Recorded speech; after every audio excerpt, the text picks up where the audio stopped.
Bir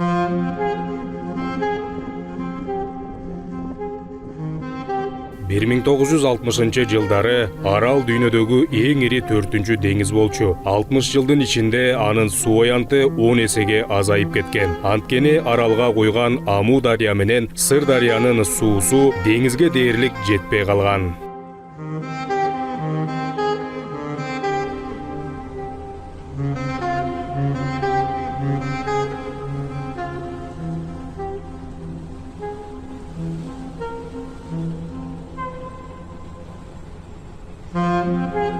Аралдын суусу соолуп, анын түбүнөн көтөрүлгөн туз шамал менен Тянь-Шань жана Памирге чейин жетип, тоодогу мөңгүлөр улам эрип баратат. Келечекте бул ири аламатка алып келиши мүмкүн.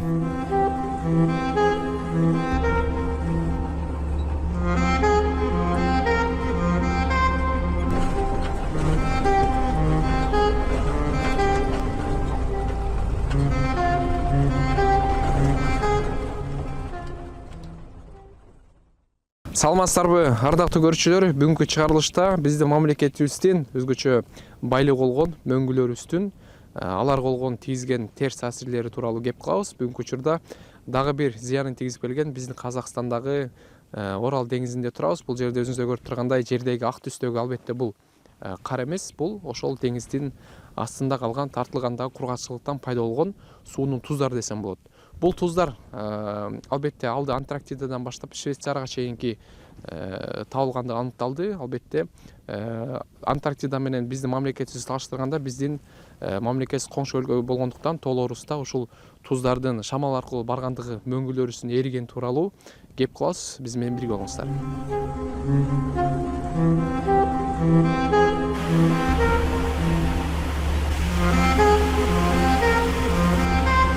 Суу негизинен сугатка коройт жана дарыялар боюндагы аймактар өнүгүп, калктын саны дагы улам өсүп бараткандыктан сугат үчүн суу жетишпейт. Сууну сугатка пайдалануу үчүн атайын дамбалар да курулган. Азыр сиздерге осы жалпы мына Кызылорда суу торабынын не нерселери бар, соларын сиздерге таныстырып өтөйүн.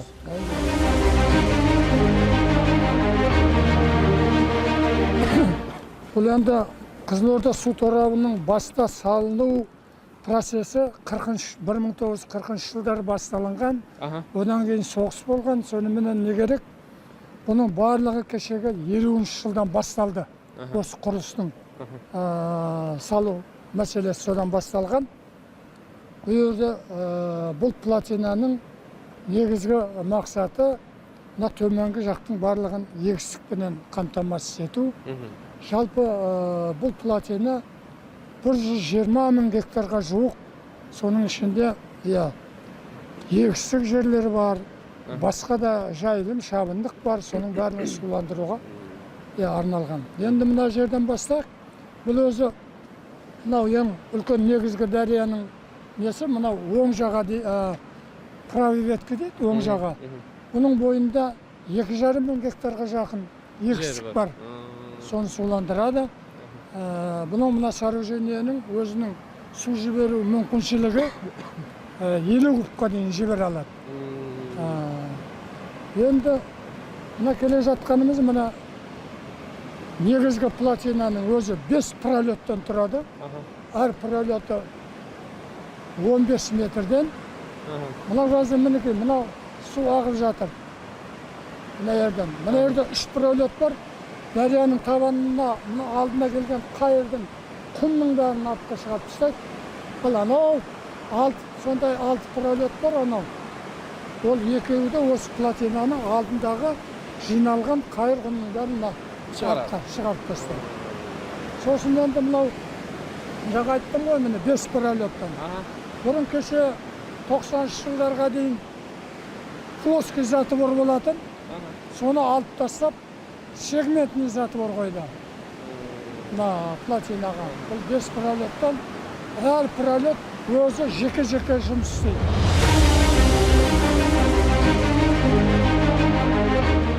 Жоғарғы жақтар, жаңағы таулы жақта, мысалы Қырғызстаннан келетін, Өзбекстаннан, басқадан келетін судың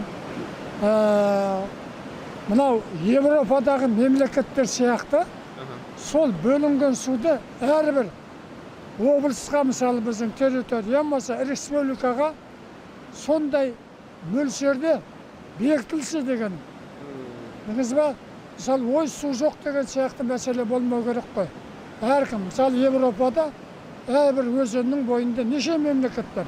Бәрінің өзіне бекітілген лимиті бар. Сол лимитін алады, қалғанын жіберіп тұрады. Бізге де сондай болса мына 4 республикаға. Біліңіз ба? Біз осының бойында қырғыз, қазақ, өзбек, тәжік қой тұрған. Вот соның нақты сондай лимиті болса әркімнің. Мысалы айтайық, барлық жиналатын судың көлемі айтайық 30 миллиард болатын болса, соның сол Қырғызстанға мұншасы, Өзбекстанға мұншасы, Тәжікке мұнша, Қазақстанға мұнша деген. Сосын өз алдына аралдың лимиті болу керек. Егін екпесек те аралдың лимиті орындалу керек. Көрдіңіз бе? Вот осы мәселені, үлкен мәселе. Осы арал мәселесінің қиын болып тұрғаны, осы кесе, осы мына соңғы 5-6 жылдың ішінде бұрын аралдың аға жаңағы өз алдында тұрған 27 миллиард кубометр су алып 42-ші әтіметкеде тұратын.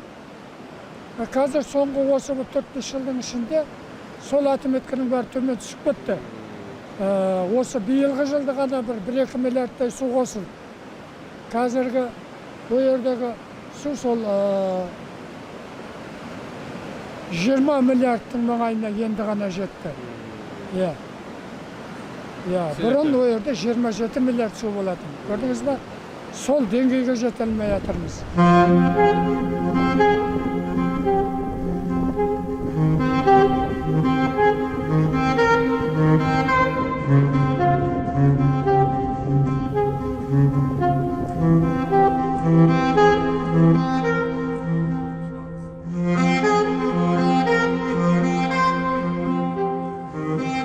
Қызылорда шаарында су маселесіне жана су байлығына арналған атайын музей дагы бар.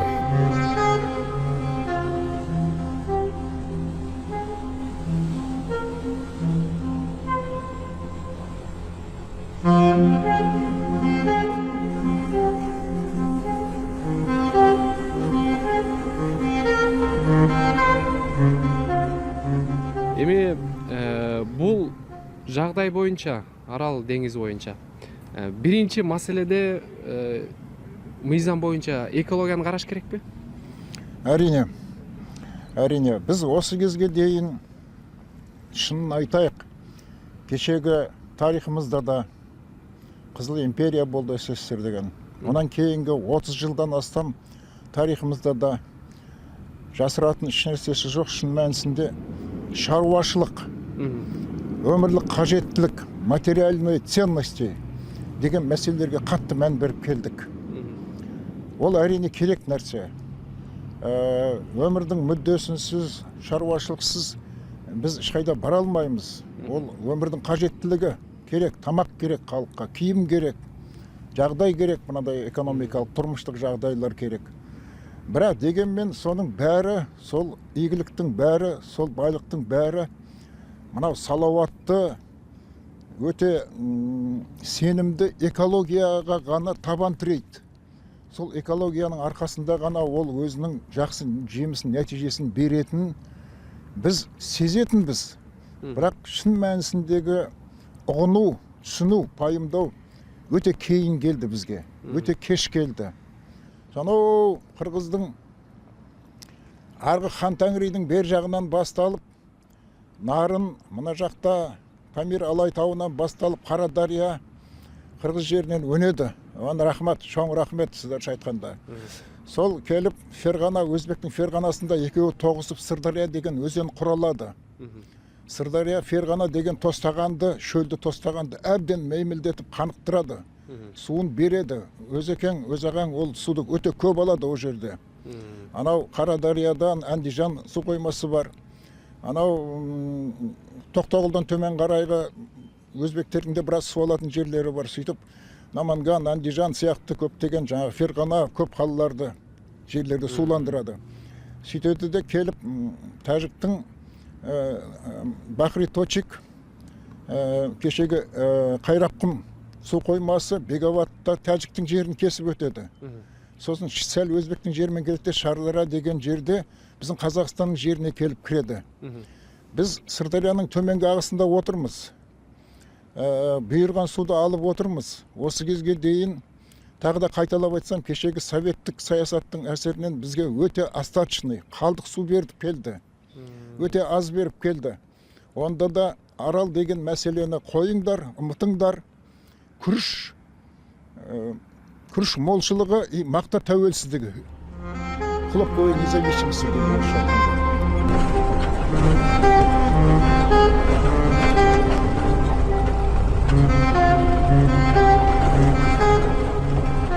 Памир Алай тауларында, немесе сол Хантангирдің өзінде мұздықтар азып тозып еріп бара жатыр. Мұздық жоқ, Сырдарияның суы жылдан жылға азайып бара жатыр. Міне экологиялық байланыстың бір көрінісі осы. Сондықтан да біз анау кіші аралды, северный арал, хотя қолымыздан келгенше кіші аралды, солтүстік аралды толтырып алайық. Оның акваториясы 6000 квадратный километр, шаршы километр. Бұрынғы Арал теңізінің 64 000 квадрат шаршы километр Арал теңізінің 10%. Соны толтырып алайық деп. Бұрынғы Арал толық кезінде Сырдарияның проблемасы болған жоқ. Мұздықтар көп болды. Су гарантированный түрде еріп келіп тұрды. Әмудария мен Сырдариямен 117 миллиард кубометр су келетін еді. Қазір сол Алла тағала азайтып жатыр, себебі біз өзіміз соған себепкерміз.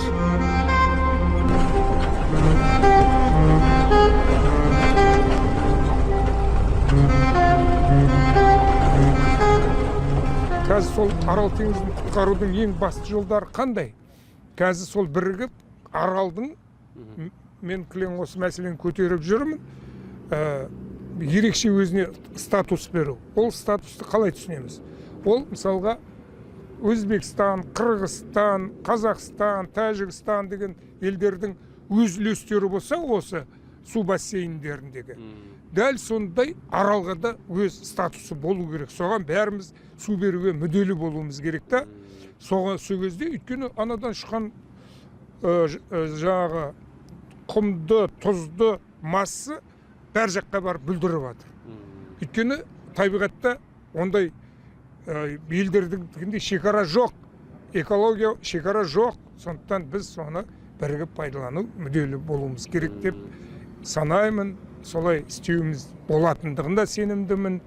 Өйткені бәріміз қазір деген өте ақылды ғой, жастарымыз білімді меңгеріп жатыр, техниканы меңгеріп жатыр. Сондықтан осы мәселе жүзеге асатынына мен сенімдімін. Міне енді тағы да бір жағдай, осы өнімдерді суды өте тиімді пайдалануымыз керек. Біз Қазақстан тарапынан да қазір көп жағдайда суды осындай тиімсіз пайдаланып жатырмыз деген мәселе қазір жоқ. Өйткені шаруалардың өзі мүдделі соған. Себебі әрбір килограмм су, литр су өндіретін өнімнің өзіндік құнына барып байланады. Сондықтан олар ақшаны көп тауып тез баю үшін сол суды тиімді пайдалануға, олар мына жерлері уже соған кеткен. Сол біздің елде де сондай мәселелер жақсы жүзеге асып жатыр. Мемлекеттік қолдаулар бар. Жаңағы жерді тегістеу, су үнемдеу технологияларын пайдалану, автоматтандыру, суды есепке алу деген сұмдық дүниелердің барлығы Қазақстанда өте жақсы жүріп жатыр.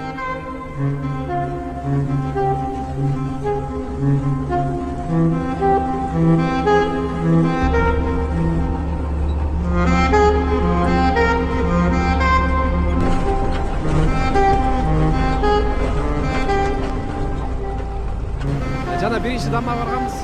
Аз бул экинчиси. Жаңа сіздер барғаныңыз Қызылорда су торабы деп айтады. Қызылорда қаласының Таспек өткенінде орналасқан. Одан кейін 45 километр төмен мына жерде Айтек су торабында тұрмыз қазір. Айтек су торабында. Бұл жердегі мақсат мына жерде Айтек каналы бар. Айтек Соргол елтай кетеді. Сол жерге сосын Қаражөк арнасы деген бар. Ол Қаражөк арнасының өзі 200 метр куб секундқа дейін су өткізе алады. Соған мына жерде суды подпор береді да, соған су шығарады жаңағы жазғы уақыттарда каналдарға. Ал енді бұның бұл 2002 жылы осы құрылыс әйтек су құрылысы басталған. 2024 жылы пайдалануға берілді. Жалпы су өткізу қабілеті 700 жазғы уақытта 750 болса, қысқы уақытта, қысқы режимде секундда 425 текше метр су өткізе алады. Қазіргі жағдайды айтатын болсақ, бізде бұның судың бөлінісі жалпы Сырдария өзенінің су қоры 37 миллиард текше метр жылдық су қоры. Оның 63% сол Қырғыз Республикасынан құралады, аумағынан. Нарын дәресіне келеді. 24%-ға жуығы Өзбекстан Республикасынан, 0,13% Тәжікстаннан және 2,7% шамасында Қазақстан Республикасынан құралады, жалпы 37-те бір. Арал теңізінде мысалға вегетация кезеңінде 1 миллиардқа жуық бөлінетін болса, болжанатын болса, вегетациядан тыс уақытта, жаңағы қысқы уақытта сол 1,5-2 миллиардтың аралығында болжанады жыл сайын. Енді атап өту керек, бірақ біз кейбір уақыттарда вегетацияның кезеңінде сол болжанған суды ала алмаймыз. 57-60% ғана аламыз вегетацияның кезеңінде, Шардараға түсетін суды. Сосын Арал теңізінде де сол вегетацияда болжанғаннан жаңа Шардарадан түскен судың есебінен, аз түскеннен Арал теңізінде де су аз түседі.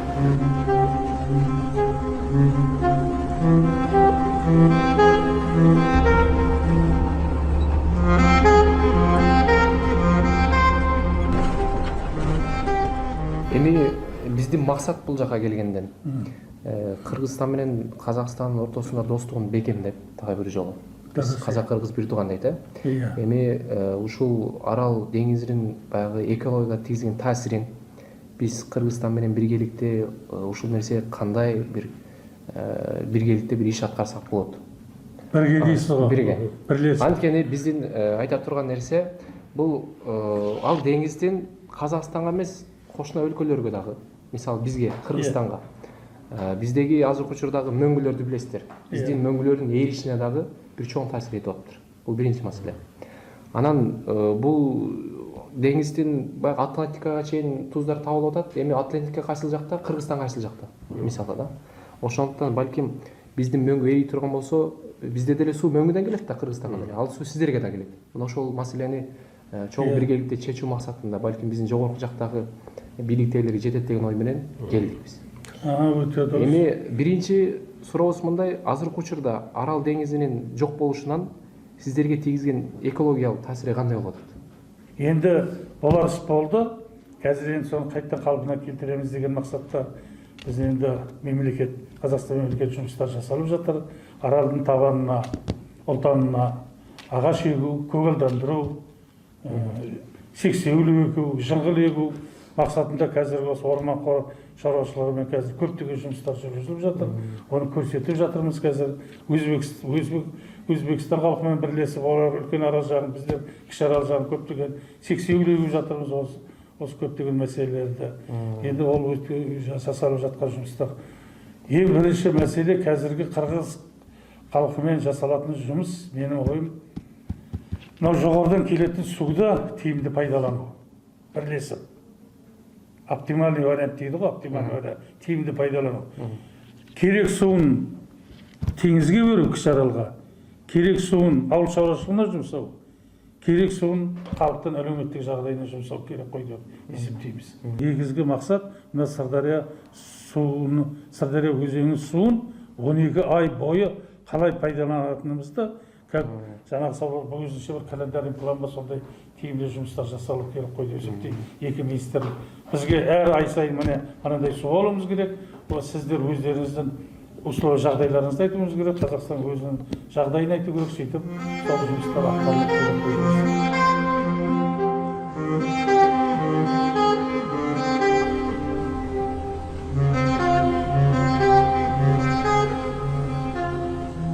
Биздин ушул көйгөйдү чечүүдө эң биринчи кадамды ким айтат?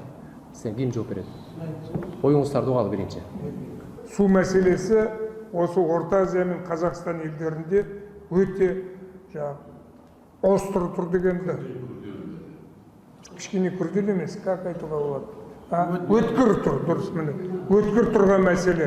Әрине, Қырғызстан таулы жер, су ресурстарының, осы Сырдария өзенінің су ресурстарының өзінің 80-90%-ға дейін сояқта қалыптасады. Бірақ ол сіздер оны, қазір жер жоқ, сондықтан сіздер оны энергияға айналдырасыздар. Кеңестер кезегінде салынған Тоқтағұл ГЭСі бар, Қамбар-Ата бар, сондағы ГЭСтерді пайдалану арқылы сіздер тоқ өндіріп, өзі үлкен экономиканы жүргізуге мүмкіншіліктеріңіз туады. Ал Өзбекстан мен Қазақстан, өздеріңіз білесіздер, суды суармалы егіншілікке пайдаланады. Сондықтан осы әр елдердің мүддесін сол мынадай интегрированное управление водными ресурсами деген қазір үлкен түсінік бар, соның аясында біріктіру керек. Серікбай Абдусалов дұрыс айтады, мінекей су кеп жатқан су пайдаланады, пайдаланбаған жаңағы Қашыртқа кәрі желісі арқылы қайтадан Сырдария қосылып Аралға барады мысалға. Екіншіден жаңағы жер асты суына барады, жер асты су арқылы да осы Арал жақ шамалы төмендеу ғой. Ол арқылы да барып осы жер асты дәліздері арқылы осы Арал теңізіне барып, осы жоғалмайды, тек қана буланып, ол буланған ұштың өзі деп тауға барып жаңбыр болып қонады. Енді мына Аралдың жаңағы тұзданудың бірден бір әсері жаңағы шетелге кетіп жатыр ғой, бірақ енді қазіргі кезде жаһандық климаттық өзгеріс дейміз ғой. Бұның бір әсері осы тұзда судың азаюына, осы Арал тұзының тауларға барып жаңа қонып, мұздақтарды тез еріп кетуіне ол да әсер етеді. Сондықтан осы бағытта да қазір үлкен жұмыстар жүргізуіміз қажет. Бұл мемлекет аралық нені қайтадан қарау өте тем, оның үстіне біз туысқан мемлекеттеріміз бөтен емес. Сондықтан бұл мәселе бірінші шешу керек. Сосын жаңағы антропогенный действие дейді ғой, антропогендік. Ол өзі мына Аралдың теңізіне қалалар тауып жатыр қазір. Ол бұрын бұндай егіншілік болмаған. Мысалда сол қалай болды? Бұны әлі терең зерттеп, ол әлі білмейді. Неліктен тартылып кеткен? Біреулер Каспий мен екеуінің арасында, жердің астында не бар деген әңгімелер бар да. Сондықтан бұны үлкен ғылыми дүниежүзілігіне оны терең зерттеп, соның себебінде анықтау керек сияқты. Барыңыздарға чоң рахмат. Сізге ыраазычылык билдиребиз. Албетте биз Кыргызстандагы бул маселе көтөрүлүп, өзүбүздүн экологторубуз бар. Сиздер менен жолугуп ушул маселени чечүүдө сиздердин да чоң жардамыңыздар тиет. Бул буйрук алдыда сиздер менен дагы көрүшөлү деген ниетибиз бар. Сиздерге чоң рахмат. Ишиңиздер ийгилик болсун. Мамлекетибиздин достугу ар дайым бекем болсун. Аталар, апалар, өмүрүңүздөр узун болсун. Сиздин бизге чоң рахмат барыңыздар.